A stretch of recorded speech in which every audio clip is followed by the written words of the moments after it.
Hace meses mi novia me dejó por irse con su alma gemela y encima me dijo que si yo la amaba, debía alegrarme por ella. El tipo resultó un cretino y ahora volvió a mi puerta, pero yo ya conocía a alguien, y le di exactamente su mismo discurso. La vi en mi puerta con una maleta, ojeras y esa cara de tragedia que antes me desarmaba. Dijo mi nombre como si yo fuera su último refugio, como si no hubiera pasado nada. Y ahí entendí que esta historia no empieza con amor, empieza con descaro. Valeria, mi exnovia, y yo llevábamos 2 años juntos y si me preguntas cómo se sentía desde adentro, te diría que era una relación tranquila, incluso adulta. Teníamos rutinas simples que a mí me daban paz, cocinar los domingos, salir a caminar después del trabajo, quedarnos en casa con una película cuando el mundo se ponía pesado. Ella era intensa, sí, pero yo lo interpretaba como pasión por la vida, no como un aviso de tormenta. Yo siempre fui más de resolver en silencio, de hacer las cosas bien y no armar shows. Y en ese equilibrio creí que habíamos encontrado algo que funcionaba. Yo no era el novio perfecto de postal, pero sí era consistente, presente, y me tomaba en serio lo que construíamos. Cuando Valeria tenía un mal día, yo no lo convertía en una competencia, la escuchaba, le hacía té, le dejaba espacio si lo pedía. Cuando yo estaba cansado, ella solía decirme que me faltaba chispa, pero lo decía riéndose, como si fuera un defecto tierno. A veces me pedía que me abriera más y yo lo intentaba, aunque me costara ponerle palabras a cosas que siempre resolví con acciones. Me esforzaba porque la quería, y porque en mi cabeza el amor no es una emoción constante, es una decisión que se toma en lo cotidiano. Había señales que, en retrospectiva, estaban ahí como luces pequeñas que yo elegí no mirar. A Valeria le gustaba hablar en absolutos, como si cada sensación fuera una verdad universal y urgente. Si un día se sentía incomprendida, no era hoy me siento sola, era tú nunca me entiendes. Si algo le emocionaba, no era me gusta, era esto es destino. Yo lo atribuía a su personalidad, a su forma dramática de narrarse la vida. Y como yo venía de relaciones más frías, pensé que esto era simplemente otra manera de amar. Hubo un punto en el que Valeria empezó a cambiar su vocabulario y con eso cambió el aire de la casa. De pronto, todo era energía, procesos, frecuencias, bloqueos. No era que estuviera mal buscar cosas nuevas, pero el problema era cómo esas ideas se volvían una regla para medirlo todo, incluso lo nuestro. Si discutíamos, no era porque 2 personas se equivocaron, era porque yo vibraba bajo. Si yo pedía claridad, era porque quería controlar. Y poco a poco me di cuenta de que, en su sistema, yo siempre quedaba en falta por no hablar como manual de retiro espiritual. El martes que todo explotó empezó como cualquiera, y creo que por eso me pegó más duro. Yo estaba haciendo cuentas mentales de la semana, pensando en cosas simples como que íbamos a cenar, y ella llegó con una calma rara, demasiado ensayada. Me dijo que quería hablar sin drama, y ese tipo de frase siempre anuncia justo lo contrario. Se sentó frente a mí como si fuera una reunión formal, con una seriedad que no le conocía. Yo pensé que me iba a decir que estaba estresada, o que quería cambiar de trabajo, o cualquier cosa normal que se resuelve conversando. Entonces soltó lo de su llama gemela, como si estuviera diciendo el clima. Me contó que la había conocido en un retiro de yoga, que fue una conexión inmediata, que el universo le habló y que ella por fin se sentía completa. La forma en que lo decía era lo más desconcertante, no había culpa, no había miedo, no había ni siquiera el temblor de alguien que sabe que va a destruir a otra persona. Hablaba como quien anuncia una oportunidad de viaje, con esa emoción limpia que uno espera cuando te cuentan algo bueno. Yo me quedé quieto, esperando que se riera y dijera que era una broma malísima. No era broma. Me dijo que se mudaba con él esa misma semana, como si 2 años conmigo fueran un arrendamiento que se cancela con un aviso de 3 días. Y mientras yo intentaba ordenar el golpe, empezó a llorar, pero no de arrepentimiento, sino de una especie de emoción trascendental. Ahí vino lo peor, me dijo que si yo la amaba de verdad, debía alegrarme por su felicidad. Lo dijo con una seguridad tan absurda que por un momento me hizo sentir el villano por no aplaudir mi propio abandono. Y yo, que siempre he tenido la mala costumbre de buscar lógica incluso cuando me están rompiendo, me quedé intentando entender cómo se supone que se respira en esa escena. Le pregunté si había pasado algo entre nosotros, si yo había hecho algo, si había una razón concreta que no fuera una frase bonita. Me respondió con evasivas, con palabras que suenan profundas pero no aterrizan en nada. Que yo era una gran persona, que esto no era contra mí, que era a favor de ella. Que yo debía respetar su proceso y no contaminarlo con negatividad. Y yo sentía un nudo en la garganta no por orgullo, sino por incredulidad. Estábamos en la misma sala donde habíamos planeado cosas, y ella hablaba como si yo fuera una etapa superada, un obstáculo que debía soltar para evolucionar. Aún así, me contuve. No por ser superior, sino porque en mi cabeza gritar no iba a cambiar nada, y yo no quería regalarle la escena dramática que pudiera usar para justificarse. Le dije que no podía obligarme a sentir alegría por algo que me estaba haciendo daño. Le dije que la amaba, sí, pero que eso no significaba renunciar a mi dignidad. Y ahí noté algo, su cara cambió como si mi dolor fuera una falta de educación. Como si yo estuviera rompiendo las reglas del guión espiritual que ella ya había escrito. Los días siguientes se volvieron una logística fría, como cuando se apaga una casa. Valeria empezó a empacar con prisa, como si temiera que el universo le quitara la oferta si se demoraba. Yo la veía doblar ropa y me parecía irreal que alguien pueda abandonar una vida con tanta ligereza. En algunos momentos me pedía ayuda con cajas, y ese pedido me sonaba a crueldad, pero también a costumbre. Yo dudé entre negarme y cerrar esa puerta con rabia, o hacer lo mínimo para que todo terminara sin más heridas. Elegí lo segundo porque mi cansancio era más grande que mi orgullo. El día que bajamos sus cosas, yo sentía que estaba caminando dentro de una película donde no elegí el papel. La acompañé hasta la entrada del edificio, y mientras ella acomodaba su maleta, me miró con esa mezcla de ternura y superioridad que te deja sin aire. Me dijo que esperaba que yo lo entendiera, que no lo tomara personal, que algún día le agradecería por haberme empujado a crecer. Yo asentí sin ganas, porque si decía lo que realmente pensaba, iba a sonar como un hombre dolido, y en ese momento yo solo quería conservar algo de mí mismo. La vi alejarse y me quedé parado, sintiendo que la casa se había vuelto un lugar enorme y vacío. Pasaron semanas en las que me acostumbré a no buscar respuestas donde no las había. Cerré esa historia como se cierra un libro que te cayó encima, con respeto por lo vivido y con la decisión firme de no volver a abrirlo por nostalgia. Me apoyé en mi trabajo, en mis amigos, en mi familia, en cosas simples que no te traicionan. Y cuando por fin volví a salir y conocí a Camila, mi actual novia, fue como respirar después de mucho tiempo. Camila no me vendía frases bonitas, me mostraba coherencia, y eso para mí fue un descanso. Con Camila aprendí que la estabilidad no es aburrimiento, es seguridad. Ella era centrada, clara, y no necesitaba convertir cada emoción en un manifiesto. Yo no estaba buscando reemplazar a nadie, solo estaba intentando volver a confiar en mi propio criterio. Con ella me sentía escuchado sin tener que traducirme a un idioma raro. Y aunque al principio yo iba con freno, porque la traición te vuelve desconfiado, Camila fue paciente sin ser mártir. Poco a poco, me vi construyendo algo nuevo, más sano, y eso me devolvió una calma que creí perdida. 6 meses después, Valeria volvió a aparecer en mi puerta con una maleta y un llanto que ya no me provocó ternura, sino una alarma fría. Me dijo que su llama gemela resultó ser un tipo que solo vibraba con su cuenta bancaria, que la había usado, que la había dejado sin nada. Intentó abrazarme como si yo fuera un salvavidas automático, como si el daño tuviera botón de deshacer. Yo di un paso atrás, no por crueldad, sino por límite. Le dije, con la voz más calmada que pude, que yo estaba con alguien más y era muy feliz, y que si ella me había amado alguna vez, se alegraría por mí. Su cara pasó de la tristeza a una furia contenida en segundos, como si mi felicidad fuera una provocación.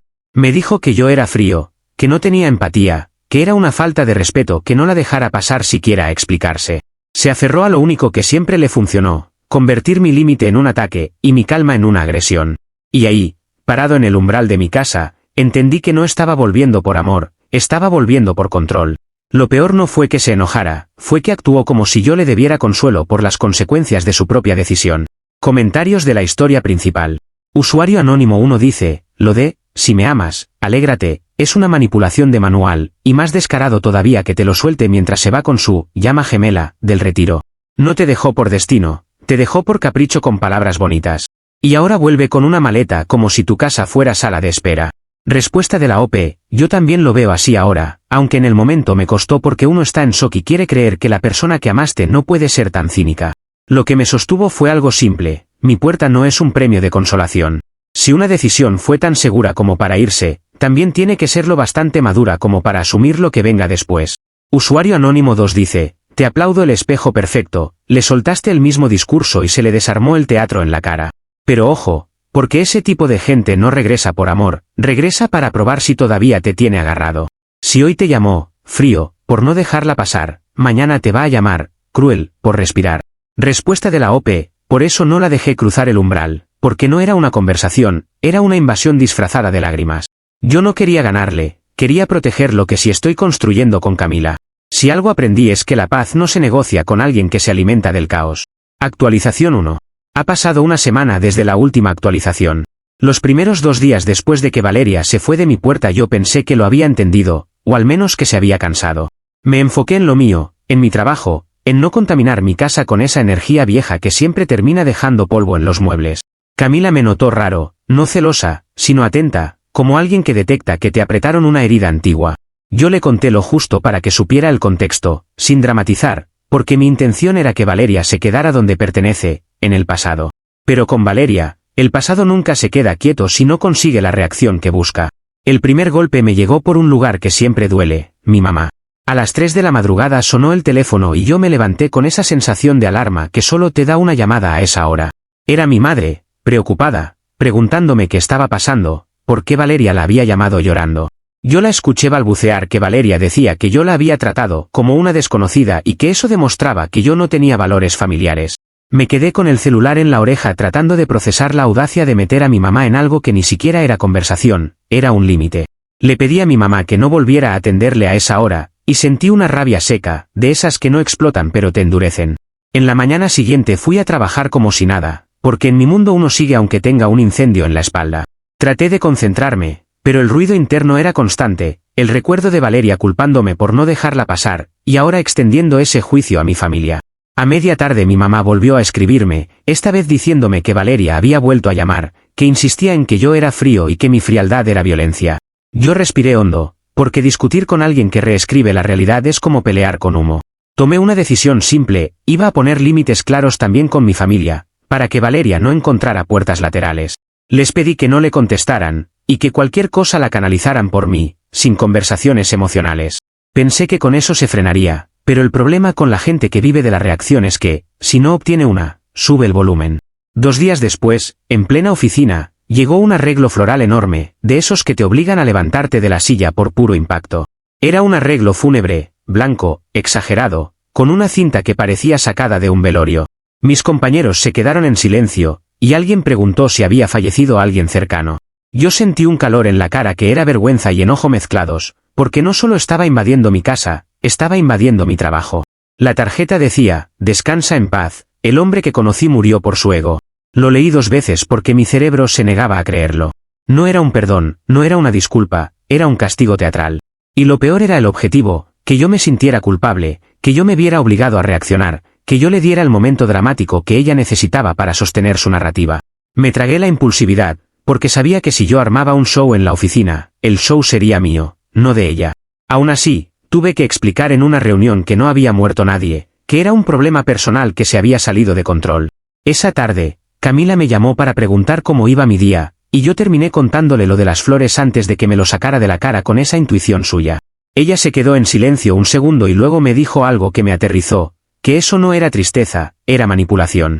Que mandar un arreglo fúnebre no es un gesto de amor, es una forma de humillarte con estética. Me preguntó qué quería hacer, no con tono de haz esto, sino con ese respeto por mi agencia que a mí me da paz. Yo pensé en todas las maneras impulsivas de responder, y descarté cada una porque ninguna me devolvía control, solo me metía en su pantano. Decidí lo más aburrido y efectivo, formalidad. Le escribí un correo, no un mensaje, no un audio, un correo como si fuera una situación administrativa, porque eso enfría el drama.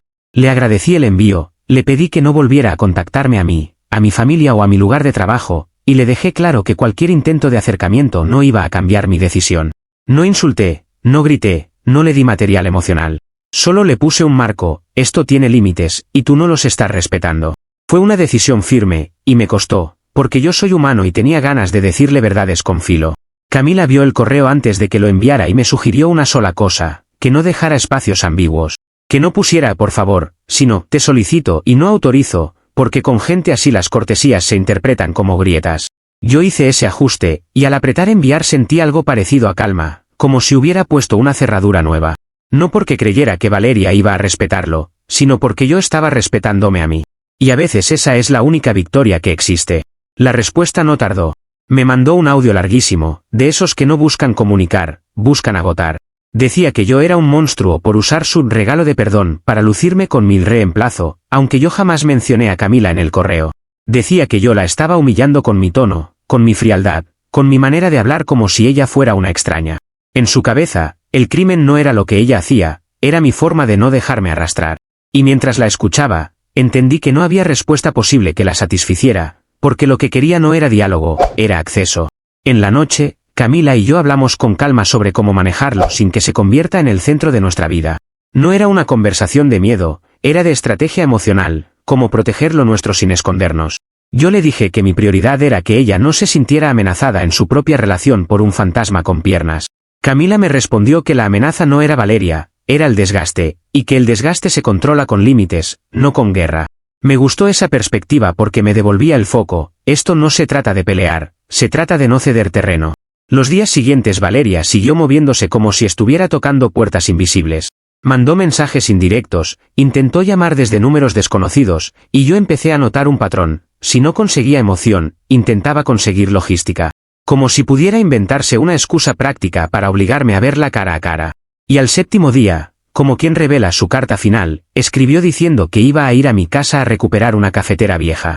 La describió como si fuera un objeto sagrado, lo único que le quedaba de su dignidad, como si mi casa estuviera guardando su alma en un electrodoméstico. Yo miré mi cocina y pensé en lo absurdo, una cafetera que ni siquiera usábamos tanto, de pronto convertida en símbolo. No era por la cafetera, era por el acceso, por el umbral, por probar si con una excusa material podía romper el no. Y ahí sentí una mezcla de cansancio y lucidez. Porque cuando alguien te deja por su alma gemela y vuelve exigiendo empatía, no está pidiendo amor, está pidiendo control. Y ahora la amenaza era clara, ella quería aparecer en mi casa, y yo tenía que decidir cómo impedirlo sin convertirme en parte de su espectáculo. Esa noche hablé con Camila y tomé una decisión firme, no habría encuentro, no habría puerta abierta, no habría conversación improvisada. Si la cafetera era su excusa, yo la iba a desactivar sin darle escenario. La pondría fuera, en un punto neutral, en un horario donde yo no estuviera expuesto a una escena. Era una solución simple, pero detrás había algo más grande. Yo estaba eligiendo la paz como acto, no como deseo. Y aún así, mientras me acostaba, sentí esa tensión en el pecho que te dice que esto no ha terminado, que la cafetera es solo el pretexto de la siguiente explosión. Comentarios de la actualización 1. Usuario anónimo 1 dice, un arreglo floral fúnebre a tu oficina con, descansa en paz, no es drama, es terrorismo emocional con moñito. Y llamar a tu mamá a las 3 de la mañana es de manual para presionarte por la culpa. Esa mujer no quiere perdón, quiere audiencia. Respuesta de la OP, eso fue lo que más me movió, porque mi trabajo y mi familia no deberían estar en el mismo tablero que su berrinche. Yo puedo aguantar que me insulten, pero meter a mi madre y hacerme quedar como si alguien hubiera muerto es cruzar una línea. Por eso respondí formal, porque lo emocional es lo que ella quiere para seguir jugando. Usuario anónimo 2 dice, la cafetera es el anzuelo, hermano. No le importa si quema el café o si ni funciona, le importa pararse en tu puerta y hacerte hablar. Si le das 5 minutos, en su cabeza ya ganó porque, te hizo reaccionar, punto. Respuesta de la OP, exacto, por eso ni siquiera voy a discutir el objeto, voy a cortar el acceso. Si quiere la cafetera, la va a tener sin contacto, sin conversación y sin escenario. No es venganza, es higiene mental, porque ya aprendí lo que pasa cuando le das a alguien así un centímetro de entrada. Actualización 2. Ha pasado un mes desde la última actualización. La cafetera terminó siendo exactamente lo que yo sospechaba, una excusa con patas. Yo la dejé en un punto neutral, a una hora concreta, sin avisarle más de lo necesario, y aún así Valeria encontró la manera de convertirlo en una escena imaginaria donde ella era víctima de mi frialdad. Ese día no me la crucé, pero me llegaron mensajes después, largos, cargados de frases que parecían sacadas de un curso de responsabilidad afectiva usado como arma. Decía que yo la estaba castigando, que yo estaba siendo cruel por no darle un cierre, que mi silencio era violencia. Y en paralelo, Camila y yo intentábamos volver a lo simple, a lo nuestro, como quien reordena la casa después de una tormenta.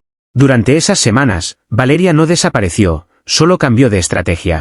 Pasó de la invasión directa a la insinuación constante, como una gota que no te rompe por fuerza, te rompe por insistencia.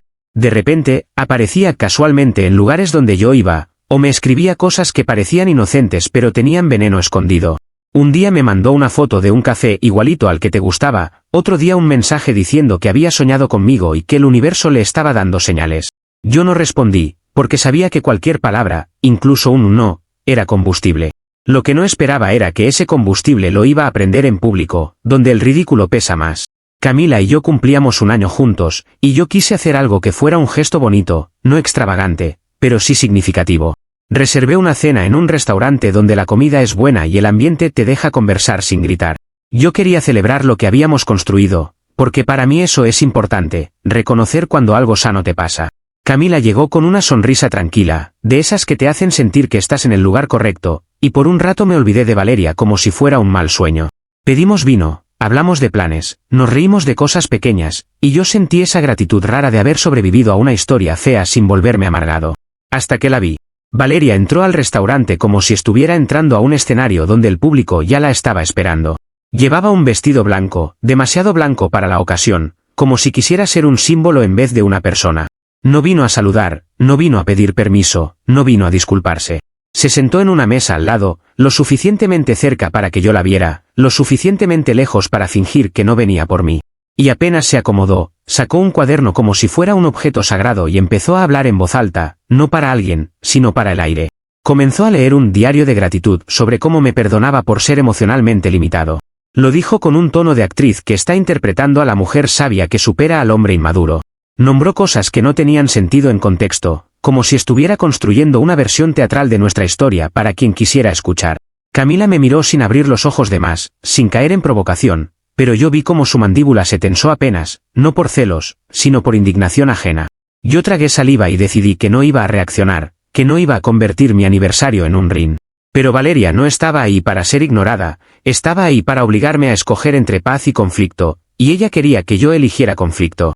En un momento, levantó la voz para decir que el amor verdadero se celebra incluso cuando no te eligen. Lo dijo mirando a mi mesa con una sonrisa que pretendía ser compasiva, pero era un cuchillo con brillo. Y luego agregó que ella estaba ahí por su cierre espiritual, que había aprendido a soltar con elegancia. Era tan absurdo que por un segundo pensé que alguien iba a decirle algo, que el restaurante mismo iba a expulsar esa energía, pero la gente es curiosa y el silencio se vuelve un escenario. Yo me inclinaba hacia Camila para proteger nuestra conversación, como si el volumen se pudiera bloquear con postura. Pero cada vez que intentábamos retomar lo nuestro, Valeria soltaba una frase más alta, más directa, más diseñada para clavarse.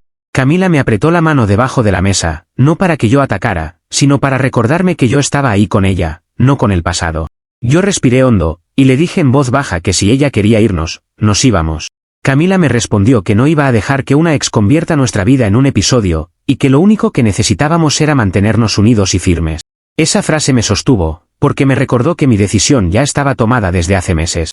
Sin embargo, Valeria no iba a permitir que nuestra firmeza quedara intacta, así que cambió la jugada. Cuando llegó el mesero con la cuenta, Valeria se levantó con una rapidez teatral y se acercó diciendo que ella quería pagarla. Dijo que era su ofrenda de paz, su manera de demostrar que había soltado el ego. El mesero se quedó congelado, porque nadie sabe qué hacer cuando un extraño intenta meterse en una mesa ajena.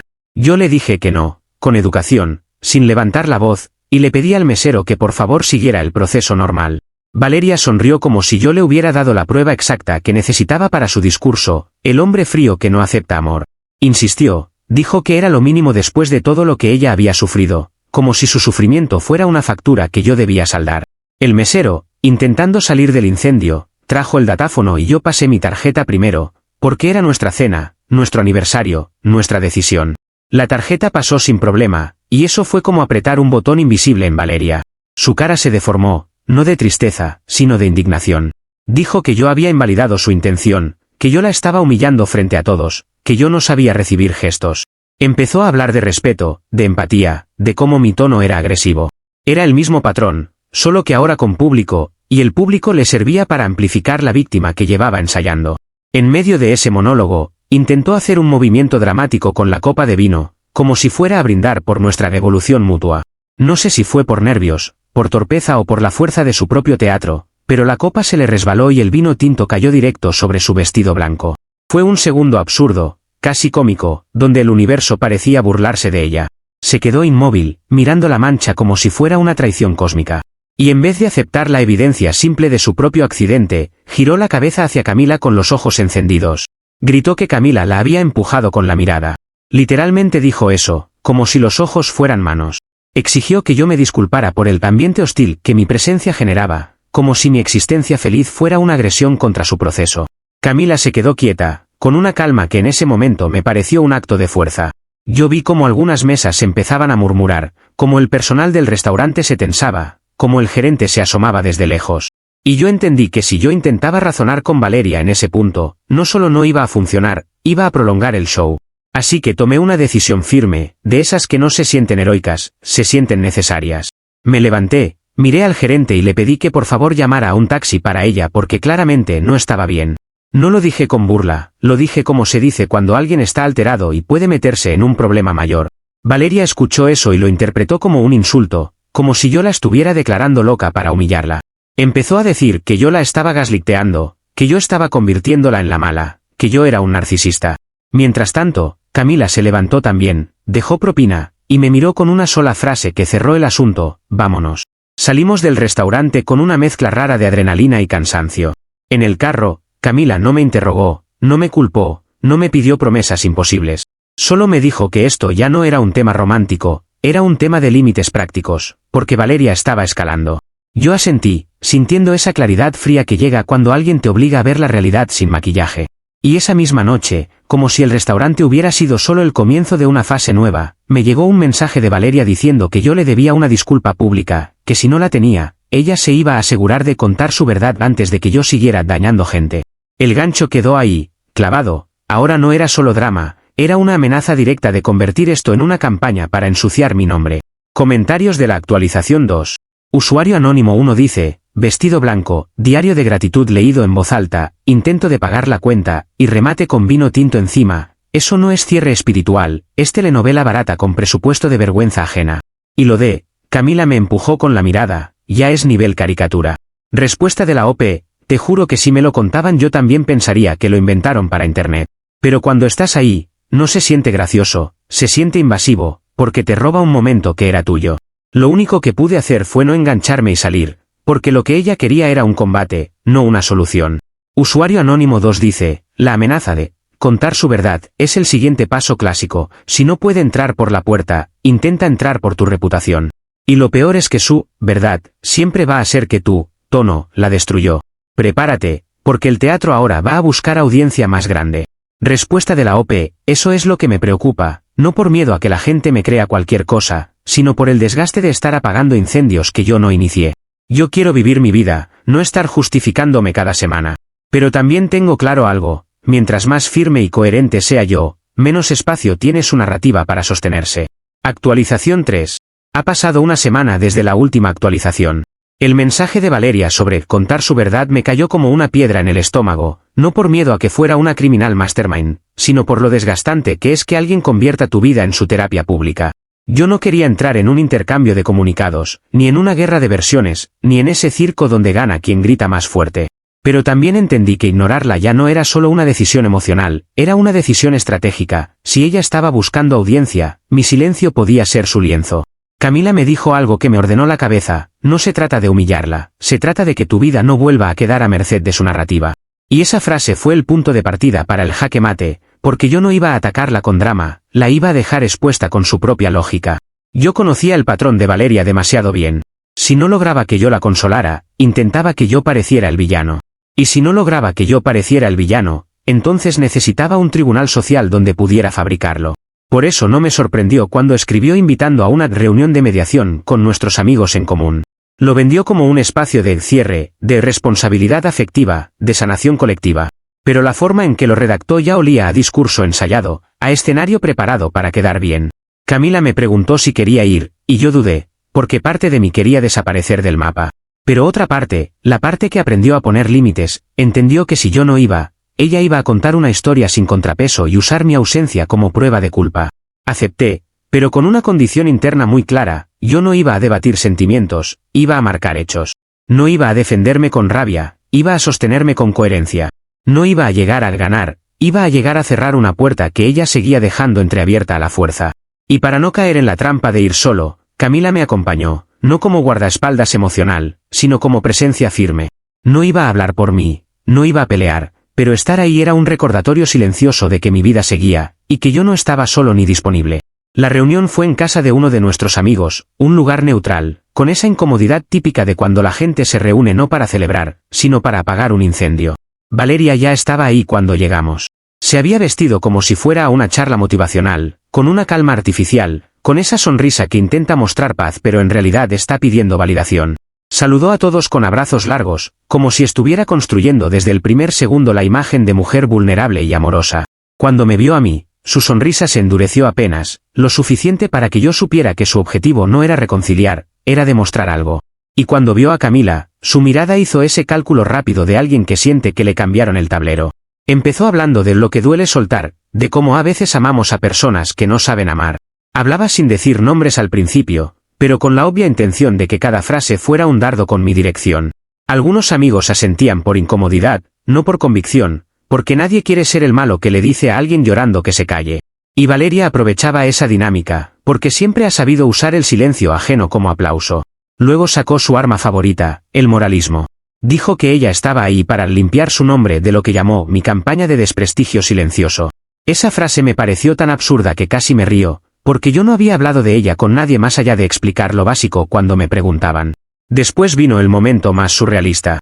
Valeria conectó su celular a la tele y empezó a proyectar capturas de pantalla de mis respuestas, de mis correos formales, de mis mensajes cortos.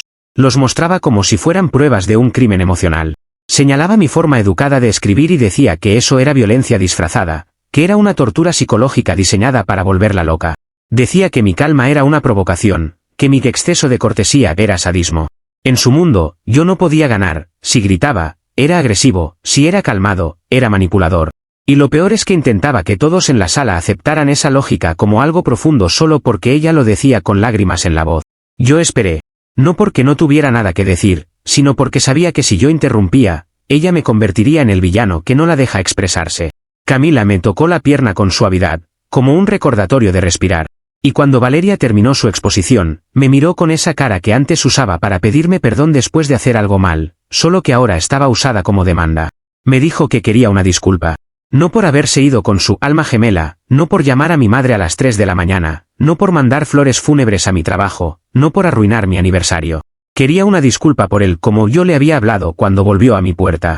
Ahí supe que ese era el corazón del monstruo. No le importaba lo que hizo, le importaba no sentirse avergonzada. Y yo, en vez de discutirle, hice lo que aprendí, recorté el drama y dejé el hecho al desnudo. Les dije a todos, con voz baja, que yo no iba a insultar a Valeria, pero que tampoco iba a aceptar que mi límite fuera presentado como abuso. Que ella se fue por decisión propia, que me pidió que me alegrara por ella, y que yo lo único que hice fue usar esa misma lógica cuando mi vida siguió adelante. Les dije que no había campaña, que no había venganza, que lo único que había era una puerta cerrada.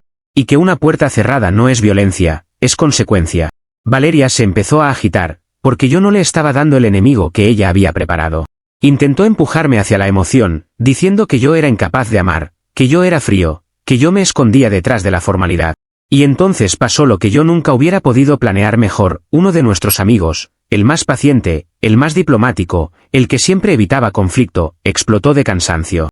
Le preguntó, sin gritar pero con una firmeza que cortó el aire, porque seguía buscando contacto si yo ya era feliz.